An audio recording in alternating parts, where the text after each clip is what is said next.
Halo, apa kabar kalian semua? Kali ini kita mau mereview ulang satu buah ponsel flagship yang tentunya udah mengalami banyak sekali penurunan harga. Yang awalnya pada acara peluncuran pertama di Indonesia ada di harga 13 juta rupiah. Sekarang ini bisa kalian dapetin dengan harga cuman 2,5 jutaan aja. Yaitu ponsel dari Samsung Galaxy S9 Plus ini. Dan buat kalian yang penasaran seperti apa performanya di tahun 2023 ini, langsung aja yuk kita simak sama-sama videonya. Yang pertama tentu kita bahas dari segi harga dari Samsung Galaxy S9 Plus ini. Soal harga ponsel ini tadi memang diluncurkan dengan harga 12.999.000-an dan sekarang ini sudah mengalami banyak sekali penurunan harga ya. Lebih tepatnya untuk harga secondnya itu bisa kalian dapetin mulai harga 2,5 jutaan untuk varian RAM 6/64. Jadi untuk varian terendahnya dari Samsung Galaxy S9 Plus. Kemudian dari segi desain yang namanya flagship itu tentu masih tetap kelihatan mewah dan juga keren banget kalau kita bandingin dengan ponsel sekarang ini di harga 2 ataupun 3 jutaan rupiah. Selain punya backdoor berbahan kaca, ponsel ini juga udah pakai bodi berbahan metal. Jadi kesan mewah ataupun kesan flagshipnya itu masih dapat banget dari Samsung Galaxy S9 Plus ini. Selain itu untuk setup kameranya juga nggak ngebosenin ya. Meskipun ponsel ini cuma pakai 2 kamera aja, tapi untuk kameranya itu tentu bisa banget buat kita andelin. Kalau kita ngomongin soal kamera dari Samsung Galaxy S9 Plus, ini barunya beneran kamera ya. Cuman punya 2 aja, tapi fungsinya itu sangat berguna banget. Dengan kamera utama sebesar 12 megapiksel dual pixel PDAF OIS, lalu punya kamera telefoto yang sudah mendukung sistem autofocus OIS dan juga 2 kali optical zoom. Lalu untuk kamera selfie-nya juga ponsel ini punya 2 setup kamera, yaitu 8 megapiksel kamera utama dan juga 2 megapiksel. Dan tentunya sudah mendukung sistem autofocus juga. Untuk perekaman videonya ponsel ini bisa mencapai hingga 4K 60 fps. Dan untuk kamera selfie ponsel ini bisa mencapai resolusi hingga 2K.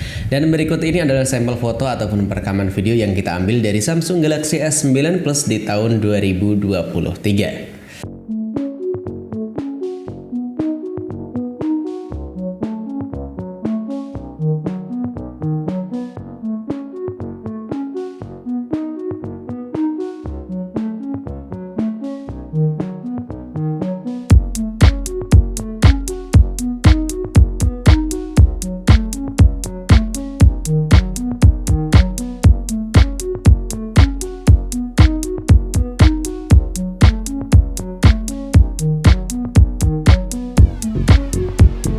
Kalau ini resolusi Ultra HD 60 fps ya.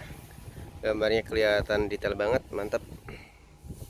Halus, fokusnya juga keren, masih mulus. Untuk detail gambarnya ini bagus. Untuk kualitas suara dan juga kestabilan kita coba buat jalan. Ya, cukup stabil dengan resolusi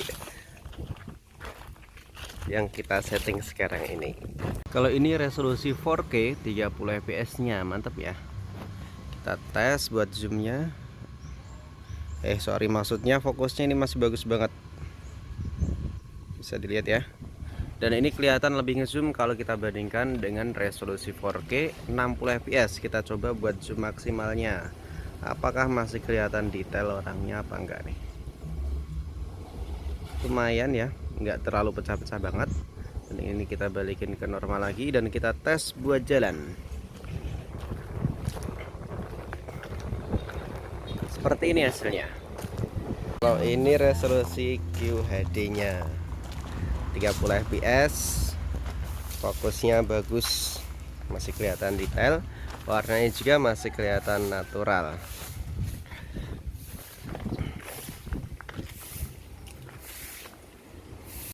Ini perekaman di resolusi Full HD 30 fps atau resolusi tepatnya ya 1080 30 fps, dan ini fokusnya cepet banget, mantap.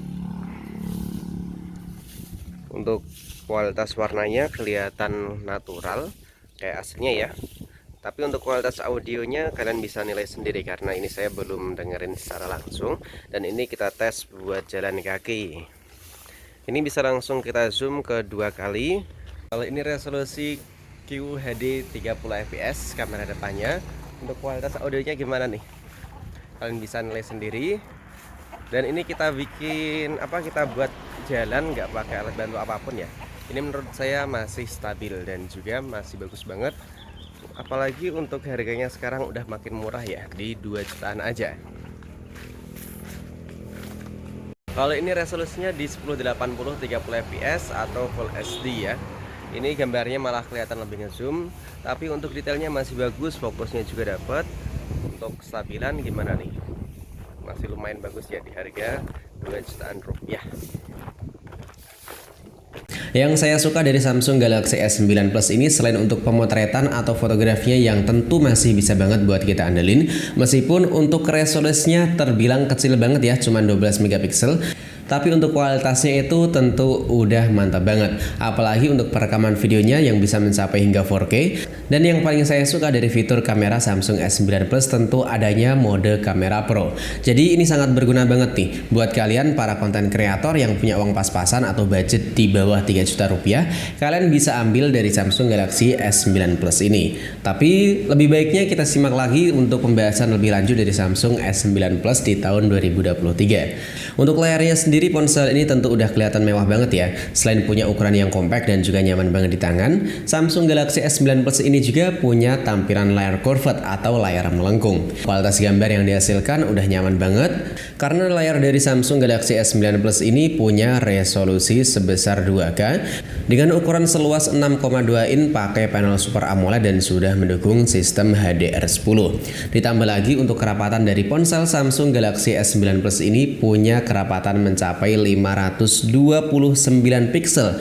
Jadi untuk kualitas gambarnya itu tentu nyaman banget di mata, nggak perlu kita raguin lagi. Nggak bakalan kalian bisa nemuin untuk HP-HP sekarang ini di harga 2-3 jutaan rupiah yang bisa nandingi kamera ataupun kualitas layar dari Samsung Galaxy S9 Plus ini. Cuman untuk kekurangannya, ponsel dari Samsung Galaxy S9 Plus ini tentu belum memiliki sistem atau opsi refresh rate tinggi. Karena pada tahun acara peluncuran ponsel tersebut belum ada yang namanya era refresh rate tinggi. Untuk pengoperasiannya juga ponsel ini udah mendapatkan update di Android versi 10 ya. Dan ini udah mentok, gak bisa kalian update lagi. Gak bisa kalian dapetin untuk update OS terbaru dari Samsung Galaxy S9 Plus ini. Tapi meskipun ponsel ini udah lama diluncurkan, Samsung Galaxy S9 Plus udah punya fitur NFC. Selanjutnya untuk urusan performa, Samsung Galaxy S9 Plus punya chipset dari buatannya sendiri yang masuk secara resmi di pasar Indonesia. Dengan chipset dari Exynos 9810 dengan fabrikasi 10 nanometer, atau kalau kita bandingin dengan Snapdragon, chipset tersebut tuh kurang lebihnya ya sama dengan Snapdragon 845. Tentu dengan chipset tersebut ponsel ini belum mendukung konektivitas 5G, tapi untuk skor Antutu ataupun performanya masih bisa banget buat kita andelin kok. Dengan Antutu yang udah tinggi banget di 445 ribuan poin, dan ini untuk varian memori terendah ya, yaitu 6/64. Dengan skor tersebut tentunya buat main game ponsel ini udah lancar banget.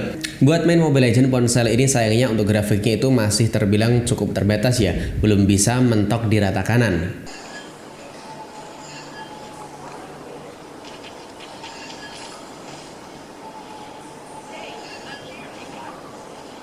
Lalu buat main game PUBG Mobile, ponsel ini mendapatkan settingan smooth extreme atau HDR Ultra.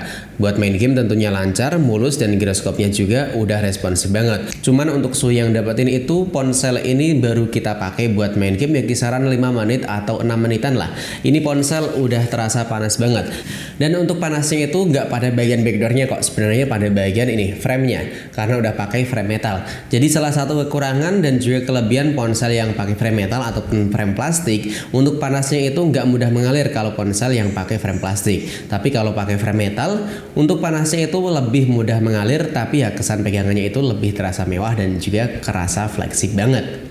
Sedangkan buat nemenin kita dalam waktu keseharian atau buat kerja, ini ponsel emang baterai atau kapasitasnya itu tergolong kecil banget ya untuk tahun 2023 ini, karena dibekali dengan kapasitas baterai di 3500 mAh dan untuk pengisiannya masih berada di 15 watt.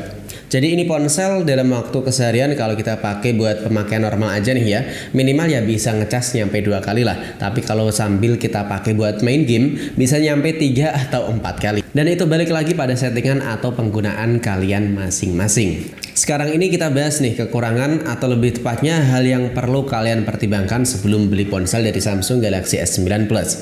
Yang pertama tentu pada bagian layarnya, karena ponsel ini pakai layar AMOLED dan sebenarnya untuk AMOLED-nya itu lebih bagus kalau kita bandingkan dengan Samsung Galaxy S20 ke atas. Kenapa saya bilangnya lebih bagus dibanding Samsung Galaxy S20 ke atas?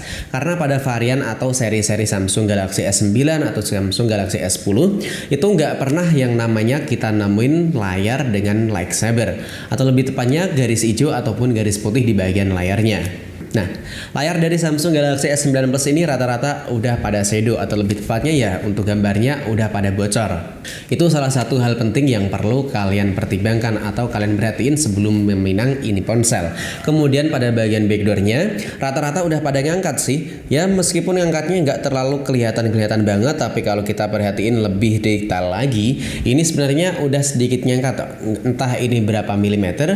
Intinya hal yang paling perlu kalian pertimbangkan terlebih dahulu adalah pada bagian layar dan juga backdoornya. Kemudian yang cukup paling disayangkan dari Samsung Galaxy S9 Plus tentu terdapat pada kapasitas baterainya yang tergolong kecil banget di 3500 mAh. Dan untuk konsumsi daya baterai bisa kalian perhatikan ya, main game PUBG Mobile selama 23 menit dengan konektivitas WiFi rumah, ini ponsel berkurang nyampe 17%. Kemudian buat main game Genshin Impact selama 28 menit dengan settingan tinggi di 60 fps, ini ponsel berkurang nyampe 20%. Nah, jadi buat main game kisaran 1 jam, ini ponsel tentunya udah terkuras ada di kisaran 40%-an. Dan itu balik lagi saya bilangnya ya, pada penggunaan atau pemakaian kalian masing-masing. Jadi menurut kalian kira-kira gimana nih dengan ponsel flagship dari Samsung yang udah mengalami banyak sekali penurunan harga? Dari 13 juta turun di 2,5 jutaan rupiah. Dan buat kalian kira-kira masih ada nggak yang pakai ini ponsel sampai sekarang ini buat kalian pakai ponsel harian? Oh iya, dan buat kalian yang mau nanya ini ya, apakah ini ponsel masih worth it buat dibeli di tahun 2023? Jawabannya masih. Tapi balik lagi pada pemakaian atau kegunaan masing-masing ya. Kalau kita beli atau kita pakai ini ponsel buat ponsel cadangan atau lebih tepatnya bukan ponsel daily driver, ini ponsel masih tergolong worth it banget. Selain desainnya keren, untuk fotografinya juga nggak perlu kita raguin. Tapi kalau kalian pengen beliin ponsel buat kalian pakai untuk ponsel harian atau ponsel daily driver, tentu saya bilangnya nggak worth it karena untuk baterainya itu udah boros banget. Nah, jadi kalau kesimpulan dari kalian sendiri kira-kira gimana? Tulis aja di kolom komentar. Dan sampai di sini dulu video dari saya. Sampai jumpa lagi di video selanjutnya.